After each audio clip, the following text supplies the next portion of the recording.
Rhythm. 1, 2, 3.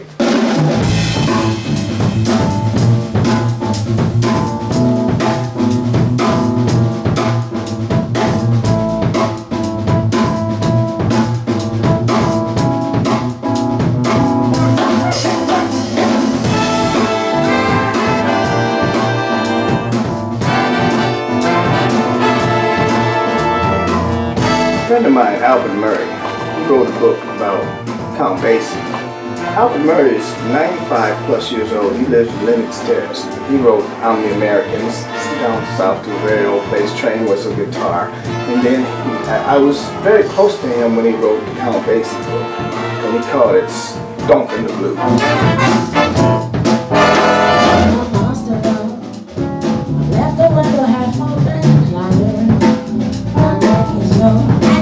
I love jazz. I've always wanted to do a jazz record, and I actually talked to David about that, but then he lives far apart and he's doing his thing. But so the minute he invited me, I was really flattered first of all, and just I really want to do that, you know, do different. I love that playing with a big band. And that was just so awesome for me. Da da da da da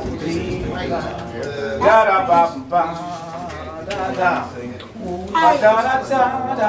That's, I could do that.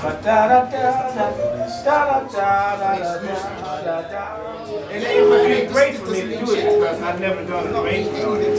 Okay. It would be wonderful, it'd be challenging.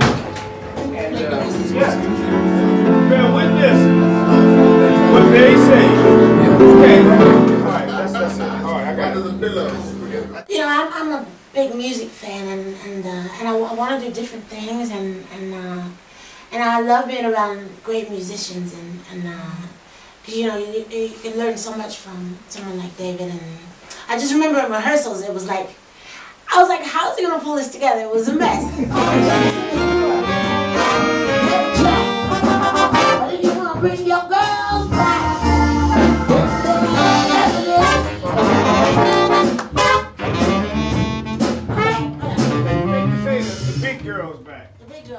Bring the big girls back. So then we get on stage, and it's perfection. Like it's the most beautiful thing, and it was awesome. Like it was powerful, you know. So it's just you know, always learning and always being around people who know how to do things that you don't know how to do, and you know. And I'm always flattered when jazz musicians ask me to do something with them, because I know it's a different level, it's a different kind of thinking that most jazz artists have, and so. It's really a huge compliment. I told my producer, Hal Wilner, and I said, well, it's and he said, well, who's the band? And I said, I don't know all the guys. And I said, I know David Murray's a conductor, and he lost his mind. He went, what? And he was going crazy. And I thought, oh, this guy must be a big deal.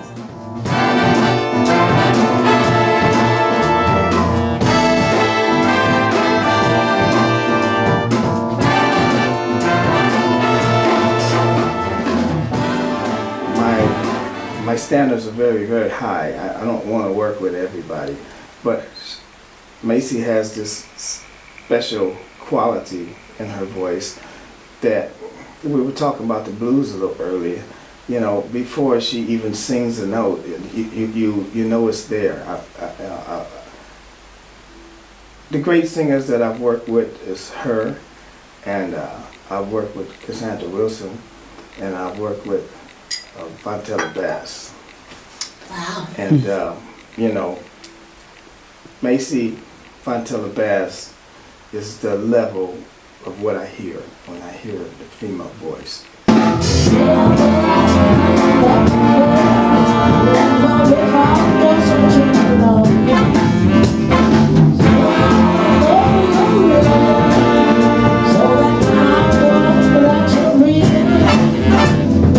When I see what we're doing now, we're doing this thing with Macy. This represents years and years of study, years and years of things, years and years of generations of people, singers, that had to come about, had to live and die in order for us to have Macy. You see what I'm saying? In order to have a voice this fine, many people that maybe not known. Many people had to live and die for us to have her. So she's such a treasure, and that's when you get somebody special like that, you have to treat it very special.